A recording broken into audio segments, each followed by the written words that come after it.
So now, as we heard there are growing calls for a humanitarian pause in the war between Israel and Hamas.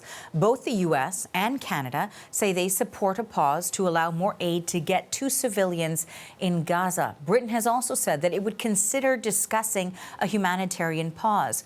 All three leaders, however, say that a pause does not mean a ceasefire because they believe it would benefit Hamas. Now, relief trucks crossed Egypt's Rafah border yesterday into Gaza, but those trucks were not carrying fuel, which is really at the center of this crisis. A UN agency working in Gaza says fuel is desperately needed to run hospitals, run water systems, and to prepare food. It warns it will have to stop its operations unless it receives fuel today. And of course, we want to continue with our coverage of this important story. Senior correspondent Susan Ormiston is part of our news team in the region covering the conflict.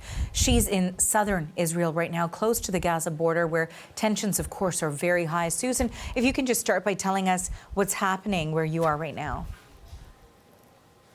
Well, it's very active. We're about a kilometer and a half from the Gaza border, which is over there. You can see the smoke in the distance. We've been hearing the thud of artillery, machine gun fire. There's drones overhead. And if you can see the white smoke there, it's dissipating a little bit now. We believe that's smoke to camouflage the area, perhaps for troop movements in the area. We're not sure. We do know that Israeli troops are gathered up all along this area. We've seen them ourselves.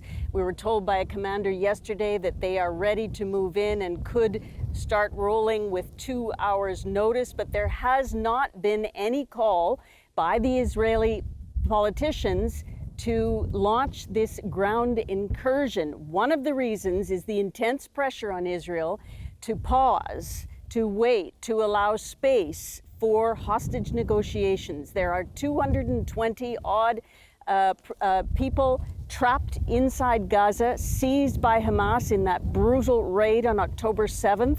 We've seen only 4 of the hostages be released, groups of 2 in the last couple of days.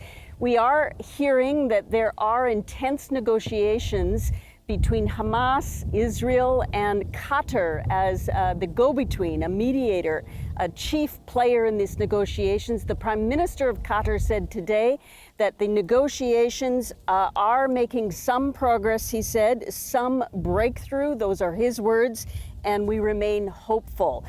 Some of the idea that has been circulating in this fog of war is that it might be concerning a large group of hostages. We cannot confirm that, but clearly there are negotiations going on. And while those go on, many players, including the international community, is saying that going in on the ground over here is going to really complicate the hostages' fate. Now, meanwhile, Susan, the bombing is intensifying and the humanitarian situation, of course, worsening for people in Gaza. So can you describe for us the conditions there?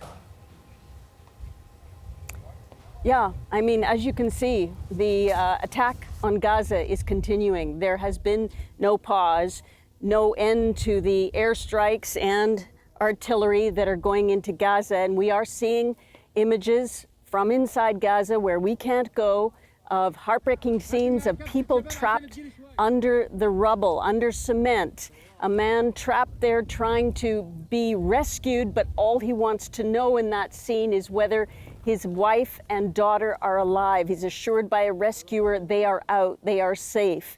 We're also witnessing this humanitarian crisis and the fight over fuel.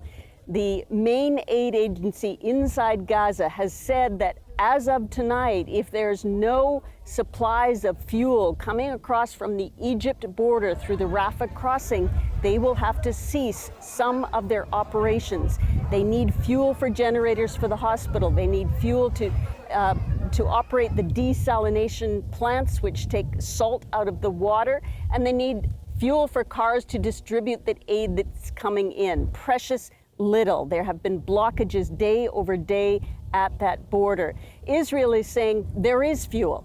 They posted a message yesterday saying that there is fuel on the Gaza side, maybe 500,000 liters, but it is controlled and restricted by Hamas, and Israel said something to the effect of, if you want fuel, go ask Hamas. So this is a political and a humanitarian crisis over fuel, and the aid agencies say it must be resolved soon.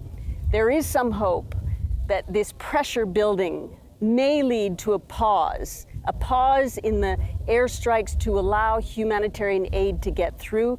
At this moment, we're not hearing any positive confirmation of that happening.